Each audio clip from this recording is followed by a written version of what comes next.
KRIIN se-Indonesia gitu ya. Silakan Bapak Ibu menempati mandai yang ada di Siti Hinggir. Kita berkumpul dulu. Mari silakan, barangkali mau foto dulu di sini di depan ini gapura. Yang akan menuju ke istana atau suatu area bangunan pendopo atau ruangan. Nah, ini gapura ini masih asli, didirikan oleh Raja pertama Cirebon Syarif Hidayatullah sudah 5 abad ya, sejak tahun 1529. Nah, silakan kita ambil gambarnya. Bapak Ibu, ya. Dan saya, Mas dan Mbak, kita kumpul di sini ya, di bawah bangunan namanya Mandai. Mandai itu bangunan tanpa dinding, terdiri dari kayu-kayu sebagai penyangganya. Begitu, di mana kayu-kayu ini nanti mempunyai filosofi keagamaan. Nah, akan saya jelaskan ya. Perkenalkan, sebelumnya nama saya Raden Nanung, saya pemandu ya. Posisi saya sebagai wakil kepala bagian pemandu di sini. Mudah-mudahan apa yang saya sampaikan bermanfaat. Amin. Silakan kumpul dulu di sini, bapak-bapak, ibu, mas, ya. Silakan. Ibu. LO. Sini dulu. Kayak keratonnya saya. Ente kadang-kadang ente.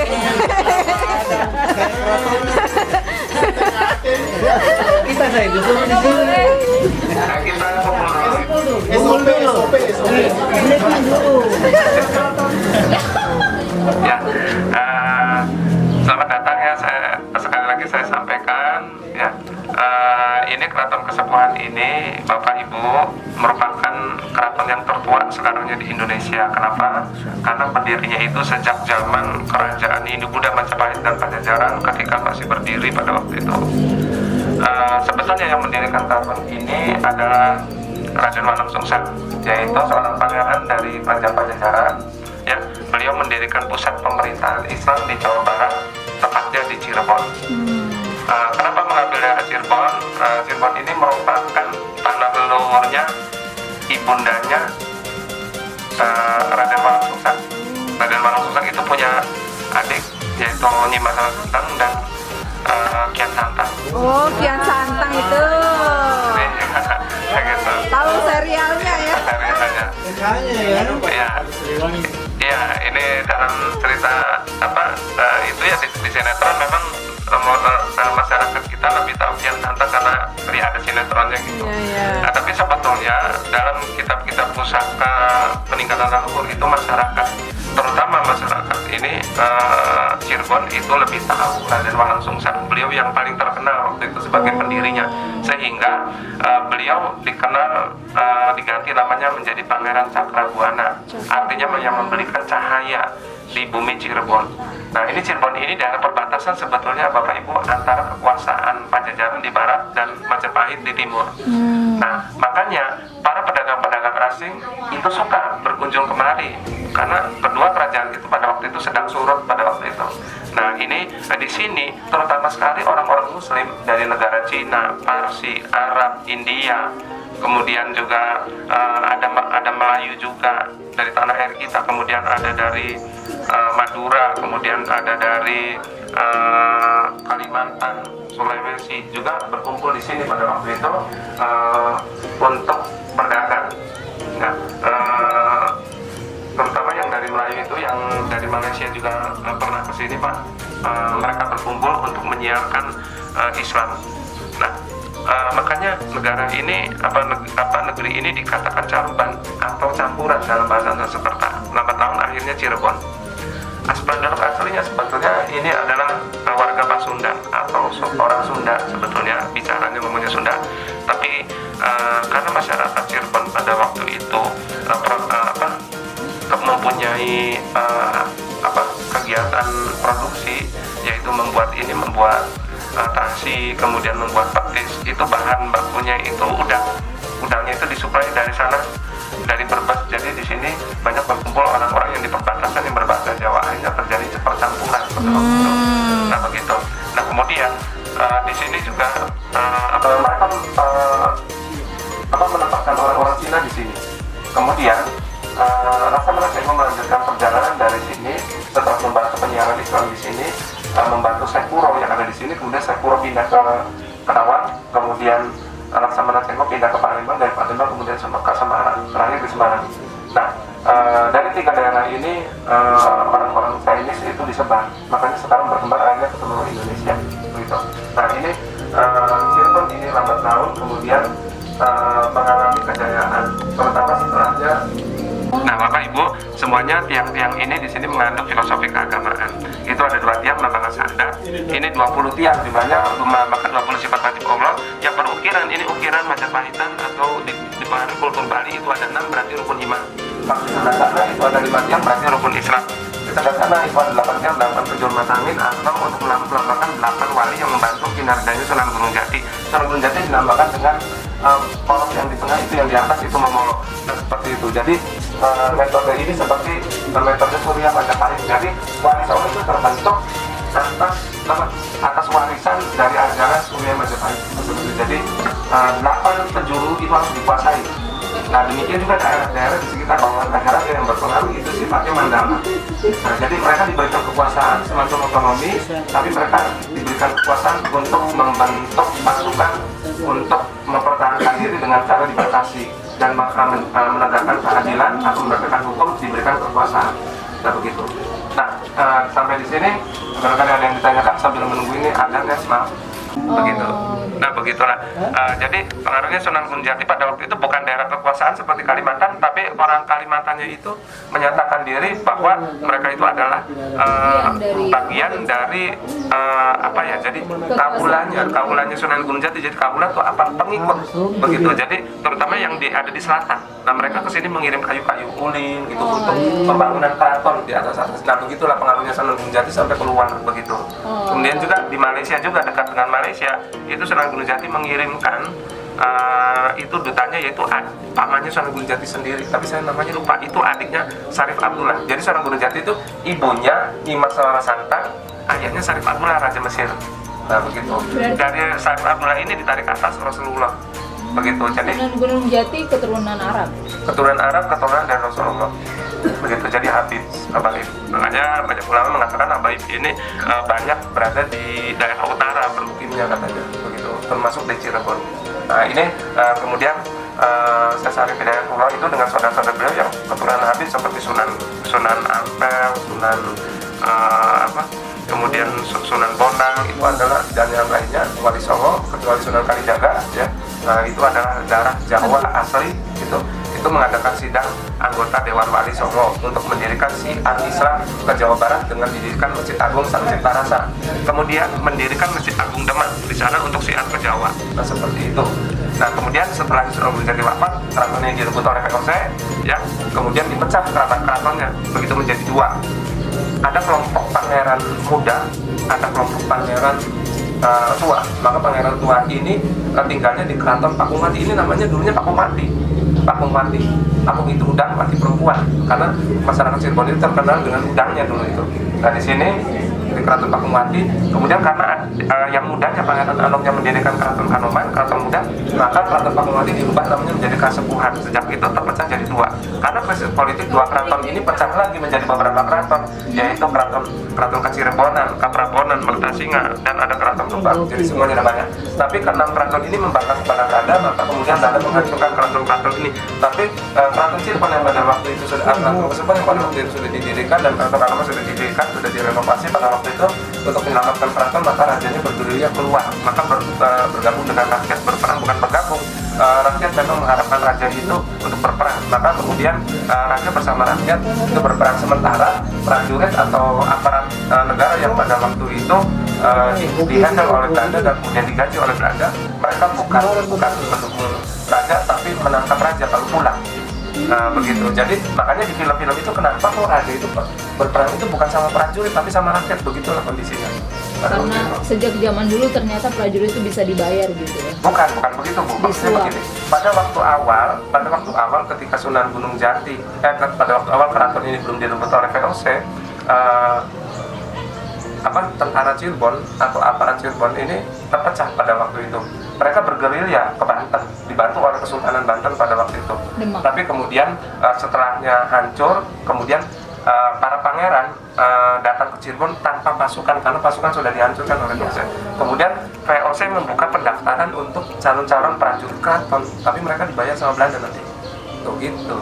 Jadi bukan mereka udah kamu prajurit Cirebon ya, udah jadi kaki tangan saya aja saya bayar. Enggak gitu. Jadi mereka merekrut orang baru. Perekrutan. Oh, prajuritnya. Penerimaan. Ya, anu. Pembukaan ASN P3K. Iya, gitu. Iya. Gitu. Kayak gitu. Ya begitu. Nah, itu nih. Ya, yang tua-tuanya itu yang setianya itu jadi prajurit tidak aktif. Kalau sekarang sih TNI tidak aktif lah begitulah. Nah itu tidak diperdayakan lagi ketika butuh, lebih baik merekrut. Yang pensiun kayak Pensiun. Pak Put. Jadi pensiun yang namanya tidak aktif tidak pernah digunakan lagi begitu. Tidak digunakan. Kata apa ya? Ridho sama Adin, jadi agama yang diridhoi. Jadi mereka itu punya tugas syiar Islam. Jadi Raden itu hanya ada pada era kerajaan Islam, bukan era kerajaan Majapahit. Lalu kenapa di kerajaan Majapahit ada gelar Raden Wijaya? Bukan, sebetulnya Raden Wijaya itu gelarnya bukan Raden tapi Dia Wijaya. Dia itu adalah Raden sebetulnya. Untuk memudahkan pemahaman masyarakat, maka sejarawan menggantikan kata Dia itu dengan Raden Wijaya Raja Majapahit. Maksudnya begitu. Kalau Sultan Ya, Raden Ayu lah maksudnya dia. Iya, ayo kita loka. Ya, gimana? Iya, Sultan Lili. dengan Raden. Begini, Raden itu jadi bangsawan pada waktu itu, di mana para wali itu mendirikan kerajaan baru, maka raja-raja itu dikendalikan dan diangkat oleh para wali pada waktu itu. Seperti Jaka Tingkir diangkat sama Sunan Kalijaga, kemudian Mataram Sunan Kalijaga, kemudian juga Sunan Ampel mengangkat Raden Patah, kemudian Sunan Gresik mengangkat Prabu Brawijaya. Brawijaya itu terakhir itu masuk Islam begitu, karena yang mengangkatnya Sunan Gresik pada waktu itu. Nah kemudian keluarganya itu atau keturunannya dari pada waktu itu gelarnya Raden untuk membantu syiar Islam. Makanya juga agama yang diridhoi. Maksudnya Raden itu tugasnya syiar. Nah syiar itu diamanatkan kepada para wali terus ke keturunan Raden ke bawah sampai sekarang yang bergelar Raden. Jadi Raden itu punya syiar, harus syiar juga. Pak Raden juga. Iya, tadi kan Iya, kenalan syiar begitu maksudnya gitu. Tapi agama saya sedikit Bapak Ibu ya, saya bukan keluaran pesantren kan pada waktu itu dulunya sejarahnya pesantren pusat penyiaran Islam oleh Sunan Gunung Jati itu yang tadinya di pesantren dipindahkan ke istana, tapi setelah dikuasai oleh Belanda maka dipecah. Orang yang menuntut ilmu bela diri ke perguruan silat, ilmu agama pesantren, kemudian yang seni kemudian ke sanggar, ya kemudian yang lain-lainnya ya itu ditempatkan masing-masing itu, jadi dipecah, nggak boleh kuat apanya. Kalau Bapak silat atau apa? Oh, kalau saya kan walaupun gelar Raden tapi masyarakat biasa menempuh pendidikan formal SD, SMP, SMA begitu. Kirain Ya. Bapak masih pesantren silat. Oh enggak. Jadi kondisi keraton sekarang setelahnya dikuasai Belanda, maka masyarakat kita berorientasi dengan barat begitu. Jadi pendidikan yang kita tempuh sekarang ini adalah pendidikan formal begitu ya. Seperti semua sama. Keluarga Sultan juga sekarang sama. Nah, setelahnya kemudian Belanda menguasai, kemudian datang Jepang ya, bahu-membahu dengan masyarakat Indonesia begitu sama. Raja itu mendukung ya. Cirebon sendiri katanya merdeka tanggal 15 Agustus katanya ini ya. Jadi bukan kata saya pernah dengar itu 15, tapi Sultannya milih bergabung dengan 17 Agustus Presiden Soekarno. Oh, jadi 17 Agustus sudah gabung. Ya, bergabung akhirnya. Ini yang nanya tadi perihal ini sampai Yang ini Pak, Bapak ya. Ini Mas ya. Jadi masing-masing keraton itu nggak serempak Mas, karena mereka pada waktu itu ini sendiri-sendiri gitu, punya urusan sendiri-sendiri pada waktu itu. Termasuk Malaysia pada waktu itu ada minat pengen gabung ke Indonesia, makanya negara kita namanya Indonesia Raya. Indonesia Raya itu besar sampai ke Malaysia. Tapi begitu Malaysia bisa, begitu maka dipotong ya, jadi Indonesia aja gitu. Makanya lagunya itu Indonesia Raya meliputi. Diharapkan mungkin kita nanti akan bergabung lagi di kemudian hari mungkin gitu. Malaysia, Filipina kayak dulu lagi gitu. Nah seperti itu. Ya. Tadi pertanyaan saya Pak, bagaimana posisi kesultanan yang sekarang dengan pemerintah? Yang sekarang ke pemerintah ini sebagai pemangku adat aja, Pak, jadi tidak mempunyai peran politik atau kekuasaan eksekutif begitu. Jadi punya wilayah juga sama, tapi wilayah adat gitu. Wilayah adat itu tidak terikat sama yang namanya wilayah administratif. Oh ya, punya aturan. Memang ini Jawa Barat, nggak masuk ke wilayah Jawa Barat, tapi wilayah adatnya sampai ke Jawa Tengah. Gitu. Nah, begitu. Jadi orang-orang Jawa Tengah itu, terutama Brebes, Tegal, Purwokerto itu kalau mau ada acara-acara perayaan di sini mereka datang sebagai masyarakat adat. Jadi kita itu sebetulnya lahir sebagai bangsa yang punya adat. Jadi masyarakat adat terbentuknya itu. Jadi bukan masyarakat yang tidak tahu adat lalu mendirikan negara. Maaf saja mungkin negara-negara yang induk ke negara lain mungkin itu bukanlah jadi masyarakat adatnya dia identitasnya ngikut ke negara ke leluhurnya begitu sih. Soalnya Australia ngikutnya ke Inggris, Amerika ke Inggris gitu. Nah begitu. Maksudnya kalau Indonesia ya dia punya sendiri ya Indonesia begitu. Kepala negaranya ya Indonesia gitu. Nah seperti itu maksudnya. Nah jadi presiden itu juga merupakan bisa dikatakan pemangku adat yang tertinggi gitu. Nah kalau sultan-sultan ya raja-raja ya itu yang di daerah. Jadi begitu. setelah tadi bergabung dengan Indonesia 17 Agustus itu, di sini itu sisa pemangku adat saja. Pemangku adat saja, ya pemangku adat, memelihara adat tradisi yang ada di sini. Dirian Linggayoni ini juga dipelihara filosofinya oleh Presiden Soekarno ketika mendirikan Republik Indonesia. Itu lingganya itu Monas dan Yoninya gedung DPR MPR. Foto di situ yuk.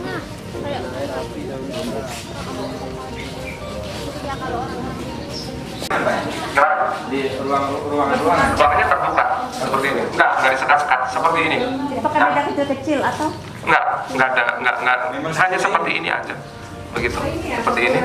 Nah itu yang lantai yang aslinya yang itu yang di pinggir, kalau ini di tengah sudah banyak yang rusak, jadi makanya ditutup pakai keramik. Nah kita kesini masuk ke ini dapur awal, ini keluar masuknya tamu itu di sini. Ya, ini di kanan kiri kita ini terdapat pusaka-pusaka yang berupa senjata-senjata. Ya, ada kujang dari Jawa Barat, keris khas Jawa, kemudian ada cangat itu senjata tradisional khas Cirebon. Katanya keris itu perlu dimandikan, perlu diapain? Maksud dimandikan itu dicuci maksudnya. Dibersihkan. Pakai Pepsodent. Ya, jadi kita itu maksudnya dengan kata penghalus, Mbak. Penghalus, kalau mandi itu kasar. Jadi untuk mencuci pusaka itu dengan kata mandi.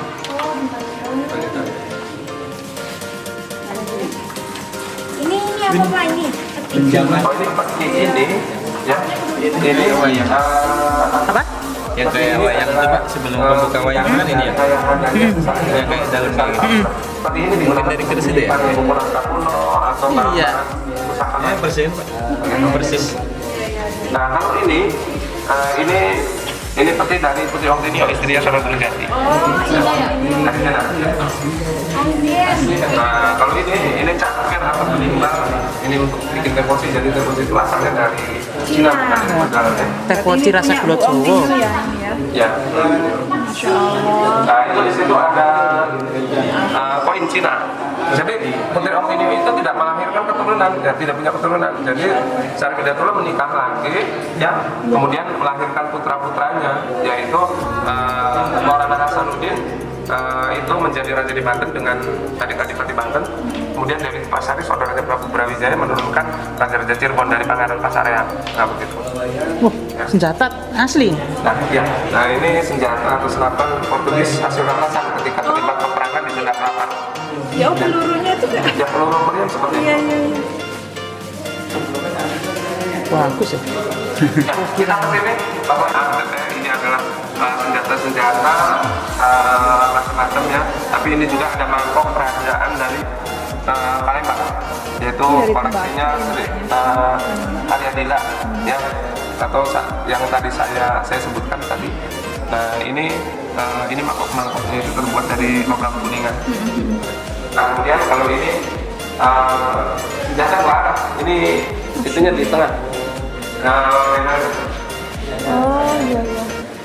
Nah, ini adalah berpikiran penunjuk arah sholat.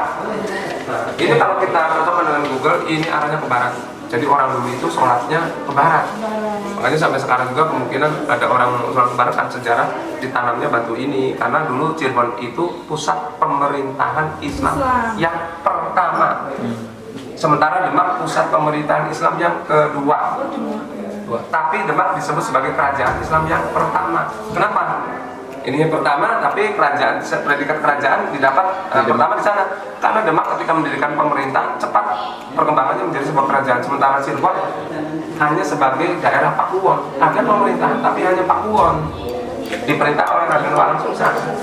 Ya, maka Sunan Gunung Jati kemudian mendirikan Masjid Agung untuk meluruskan arah kiblat. Maka coba lihat di Masjid Agung nanti kiblatnya pengimaman itu pas ke Ka'bah.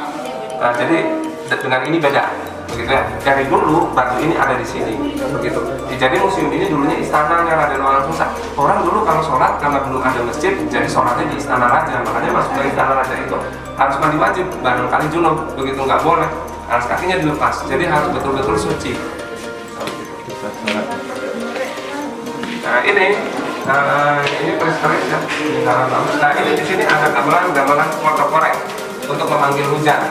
Jadi orang dulu, orang Hindu, kalau kepercayaan ditabuh gamelan ini, tapi setelah dia datang ke Kalijaga disuruh untuk sholat juga, maka turunlah hujan. Maka pada waktu itu baru percaya kepada Allah Subhanahu Wa Taala. Akhirnya diislamkan.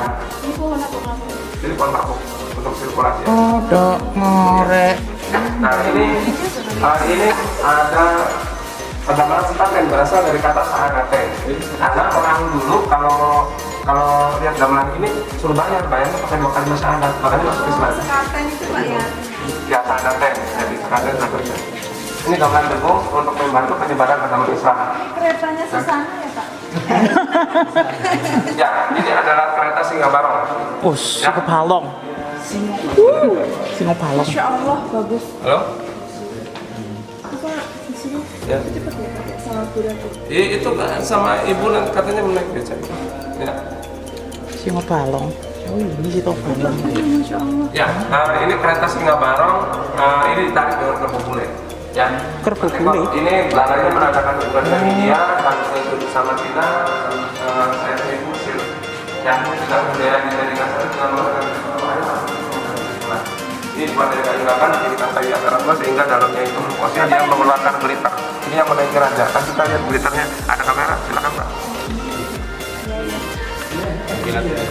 India, China, Mesir. Ini di kamera posisi silakan Pak. Ini makhluk prabangsa namanya. Nah ini ada ini sebetulnya terbuat dari kayu semua. Nah ini yang kayu yang bercat warna hijau. Coba lihat itu di sisinya juga diapit oleh 2 buah sungai untuk menghambat musuh yang masuk ke sini. Coba lihat sungai kan. Itu sungainya sebenarnya nggak satu, ada beberapa sungai yang sudah diuruk sama Belanda karena Belanda takut kalau berontak nanti menyulitkan pasukan mereka datang ke Cirebon untuk merebut keraton. Kalau di belakang mereka kesulitan karena di belakang sungainya besar, tidak ada jembatan dan dihuni oleh buaya-buaya. Jadi kalau musuh masuk menyerang dari arah belakang maka harus menghadapi buaya dulu, lalu kemudian menghadapi angkatan perang Cirebon yang ada di belakangnya. Nah begitu itu strategi zaman dulu. Itu karena pada waktu itu Eropa belum ketika didirikan keraton ini Eropa belum masuk, belum bisa merebut pada waktu itu. Maka pembuatan benteng pun dibuat sestrategis mungkin begitu pada waktu itu. Nah, kita kesini. Ada ini ya alat-alat perang seperti ini bayonet. Ini bukan dari rampasan dari Eropa, bukan, ini memang punyanya Cirebon sendiri. Jadi yang namanya senapan meriam kita sudah pakai dulu sebelum kedatangan orang Eropa. Jadi Portugis itu informasinya bahwa di sini itu bangsa yang terbelakang. Ternyata ketika datang itu kaget. Portugis itu melihat kapal-kapal perang kerajaan Demak saja itu 3 kali lipat besarnya kapal Portugis yang paling gede pada waktu itu.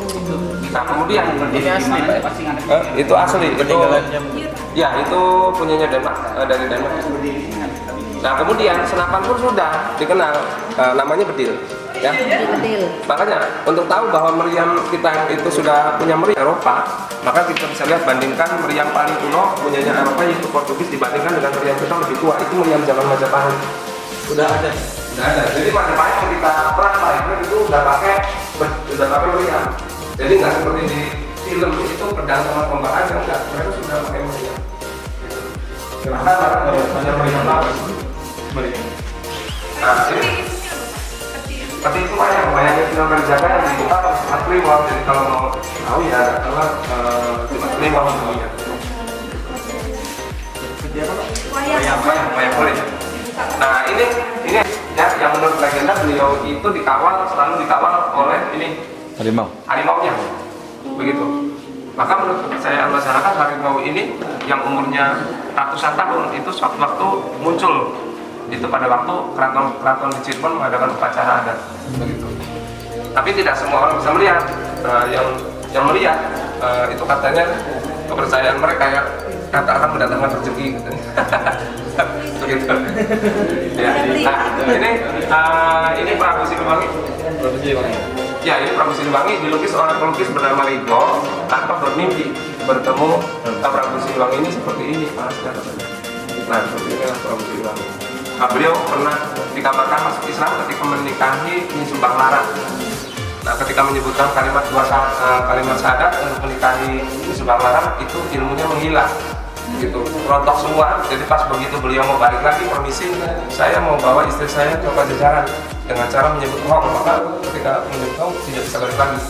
Ketika sebelum masuk Islam ke Mekah, Hong itu bisa bolak-balik ke Mekah dan Cirebon gitu. Itu menurut legenda masyarakat, legenda pada waktu itu.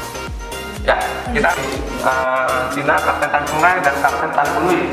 Nah, ini untuk mengangkut atau membawa permaisuri dan ini putra kota. Kalau ini Garuda Mina untuk pensiunan keluarga raja. Nanti dulu ini dipakai. Ini dipakai. Jadi kalau raja nggak itu pakai kereta Singa Barong, ini pakai ini. Nah, ternyata Singa Barong itu ada replikanya untuk sekarang gitu. Jadi itu sudah tidak keluar. Jadi yang keluar ini yang replikanya. Oh, ada. Ini busur. Asli juga? Iya, ini asli. Boleh disentuh? Boleh disentuh tapi nggak boleh diangkat. Iya. Loh, ternyata busur itu tameng terbuat dari kayu, jadi bahan-bahan perang. dari Rumah tangga dulu. kering gitu ya? Kayu, Bambu. Kayu, Walah. gitu. Jadi sampai membuat ini pun rumah pun ya dari kayu. Ini bambu apa kayu Pak? Yang ininya? Itu rotan. Oh, rotan. Makanya lentur ya? Itu Ganesha naik ganja. Ganesha itu adalah dewa ilmu pengetahuan. Ya. Jadi pada waktu itu untuk menyampaikan informasi bahwa kepada umat Islam bahwa sebagai umat Islam itu wajib menuntut ilmu, itu dilambangkan dengan Ganesha. Raja itu harus berilmu, maka ini ibaratnya raja. Raja Cirebon. Ini tunggangannya, ini adalah kerajaan Cirebon. Ini tanah airnya. Motifnya itu sudah ada sejak zaman dulu ya Pak ya? Iya, itu diperkenalkan oleh Laksamana Sengho dari Cina. Jadi Megamendung itu dari Cina aslinya. Laksamana Sengho mendarat kemarin tahun 1415. Waktu itu Sunan Gunung Jati belum lahir waktu itu. Jadi pada waktu itu hubungannya sama Pajajaran pada waktu itu. Oh iya ini. Ya Pak, kemana lagi? Ya. Nah, sampai sekarang juga kadang-kadang dari Cina itu kadang-kadang di antara mereka budaya Cina sejarawan yang ingin tahu jimatnya Sunan Gunung Jati dari Singo Balong. yang kalau keluar ketika memperingati hari lahirnya Nabi Muhammad itu keluar panjang jimat makanya. Maka masyarakat kalau memperingati Maulid Nabi itu setelahnya panjang jimat turun, nggak boleh menyamai katanya. Begitu, itu menurut adat.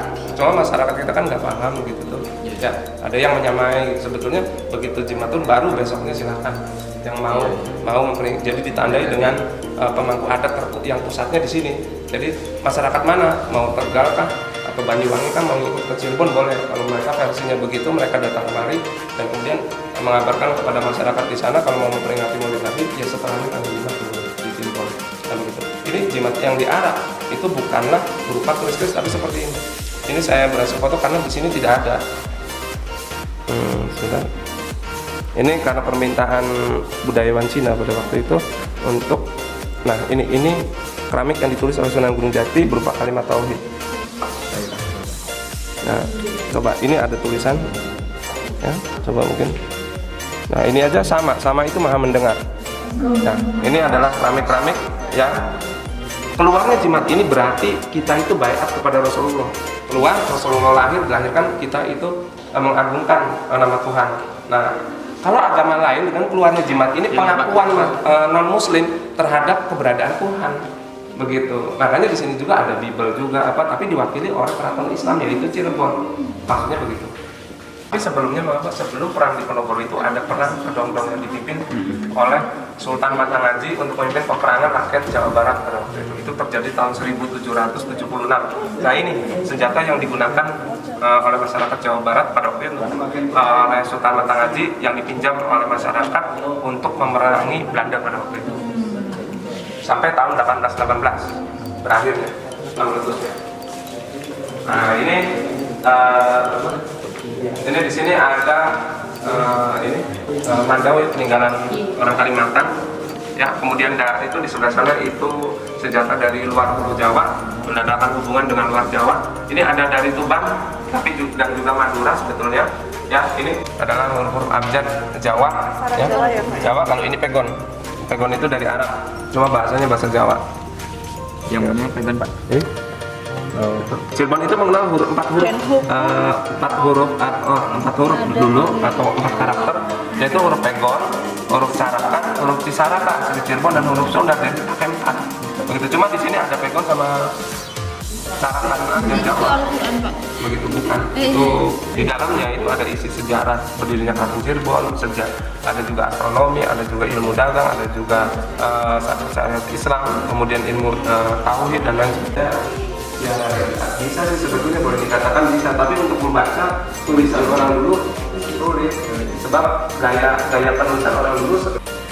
Hai, itu perjalanan kita di kota Cirebon. Ikuti channel kita, jangan lupa subscribe, like, dan share. Petualangan kita sangat menyenangkan. Simak dan ikuti, jangan lupa loncengnya. Ding ding ding ding. Dadah. Assalamualaikum warahmatullahi wabarakatuh.